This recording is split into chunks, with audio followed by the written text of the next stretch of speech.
Folks, and welcome back to Four Corners of the Galley. I'm your host PBO, and with me today is Mr. RG. Yeah, and today you're joining us on another edition of our movie review, and we're hitting you with the latest and the brightest from Marvel. And what are we hitting them with? Black Panther. You know it. We're going to Wakanda, folks. And man, let's just start it off by saying it was amazing. It was amazing. Yeah. So this is how it's going to work, folks. We're going to give you a review of the movie, non-spoilers. We're going to give you a review, tell you how we thought about it, how great it was, and, you know, just little tips in there. No review, no spoilers. And boom, close it out. So there we go. Let's go. So, how did you feel coming out of the movie?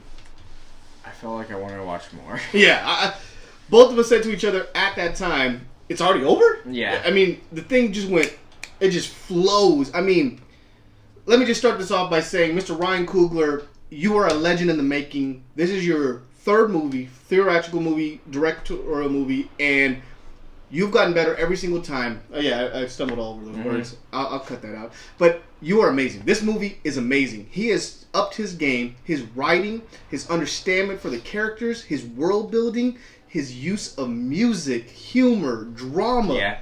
Visuals. Phenomenal. I mean, this man is phenomenal. I already know Kevin Feige wants him. He's already offered him a second? Yeah, he's already offered him a second. But I'm hoping this is his Christopher Nolan's Dark Knight trilogy. James Gunn's Guardians. Yeah, I want him to... This is his. He needs to give us Black Panther.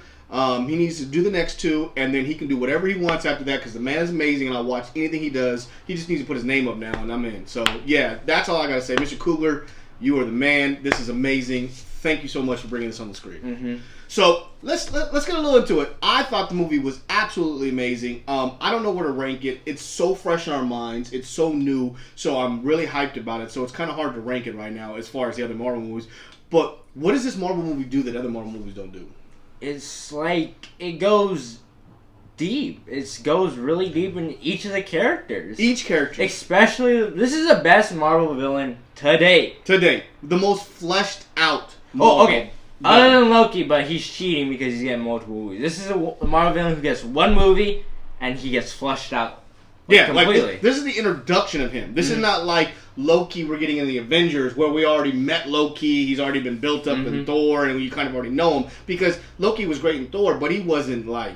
And then he went on to assess in Avengers and then again in Thor later on. Yeah, so I mean, he's earned his stripes, but that's cool. I mean, Michael B. Jordan's Killmonger is just another level. Yeah. I mean, Michael B. Jordan is Ryan Coogler's muse. They can be in every movie they want together because Michael B. Jordan brings his A game every time Coogler steps on the screen, and he does it even. I mean, goodness gracious, he kind of jokers the role. He steps on the screen and you're like, who's this guy? And he even gives you that kind of that Joker-esque at the beginning where he's kind of in the middle of something and you're just like, whoa, this is amazing. And he comes off so suave. It's so suave. It's just beautiful.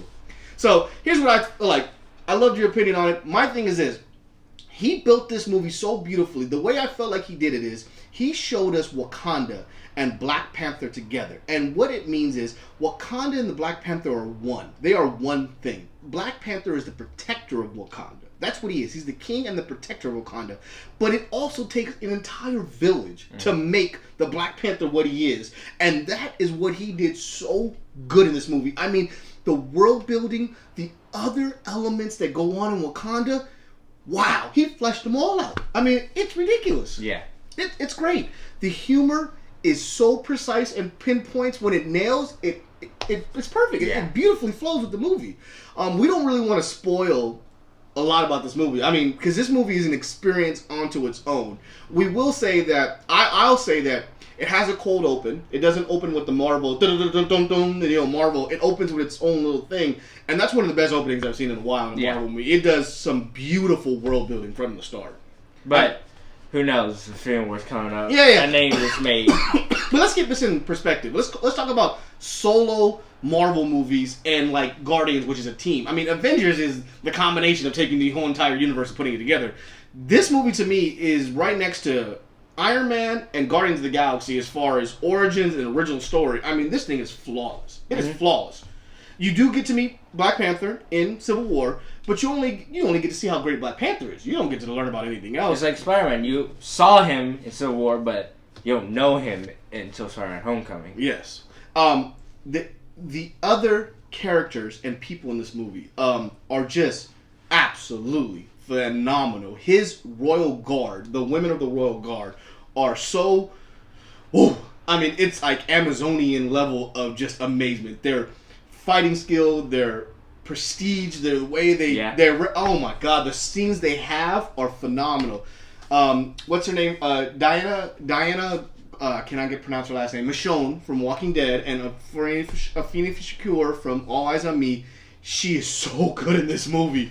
Oh, she plays a 1B to Chadwick Boseman's Black Panther, and she just kills it. I mean, she steals every scene she does. Yeah, she steals it. And then Letitia Wright, who plays Siri, his sister.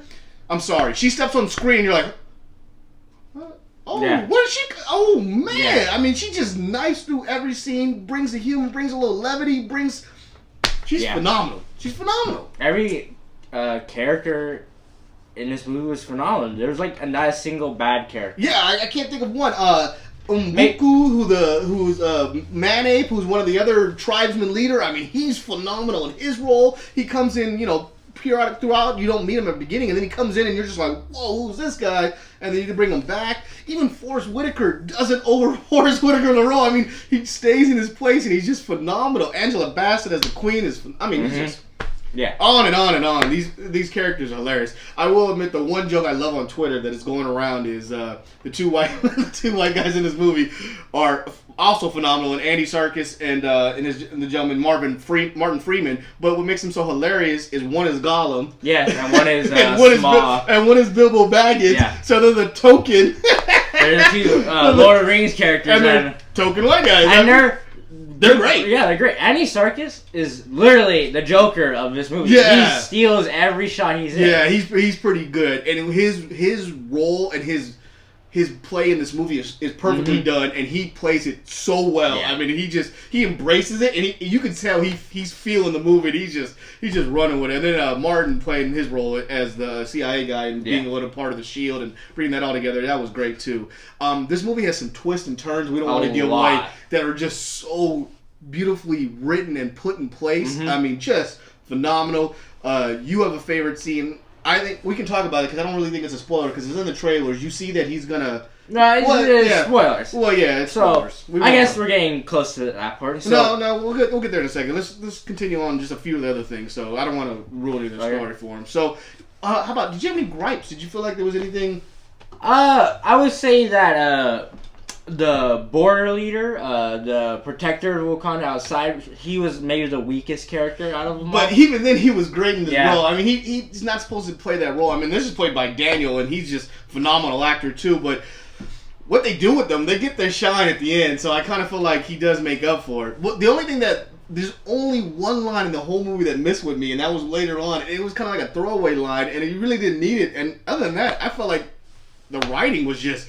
The words spoken by T'Challa for the king and for Wakanda, and what the words they are speaking about, what they want to do, and how Wakanda represented it, it's phenomenal. It's phenomenal. They really embrace it.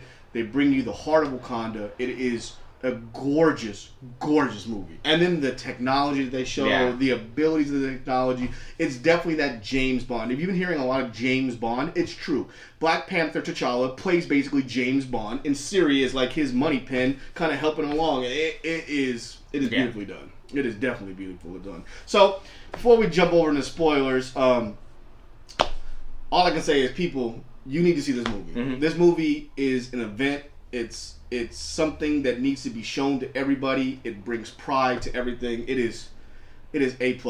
My ratings for this movie are pretty simple. It's a 5 out of 5. I agree. 5 out of 5. Mr. Cougar hasn't missed yet for me. I mean, the man, Fruitvale Station, 4 out of 5. Creed, 5 out of 5. And he just nailed Black Panther, 5 out of 5. I mean, this man is phenomenal. I will watch anything he makes now. He just needs to put his name, and I'm there. No trailers needed. I mean, 5 out of 5. This is like like the first Marvel movie where I can just say it's a 5 out of 5 from the very get-go. Yeah, it doesn't miss anything. Where certain movies don't develop the villain, no. This thing develops the villain like it's no tomorrow. Ever since Civil War, they've actually been paying a lot more attention to the villains, and this one just shows Marvel is listening to us. And and they're taking notice. Better. Yeah, they're taking notice, and the way it's just presented and the way it's written, it's just a beautiful piece of work. It's a beautiful piece of art, and it needs to be seen by everyone. So yeah, folks, that's our basic review for you. Go see this movie. It's phenomenal. You will walk out inspired and feeling like you could take on the world, and you want to go Wakanda forever, baby. I mean, that's just simple as that. So, all right, folks, that's our basic review. We think it's amazing. We give it 5 out of 5s, 10 out of 10s, whatever you want to call it. This movie is A1 all the way. Go check it out.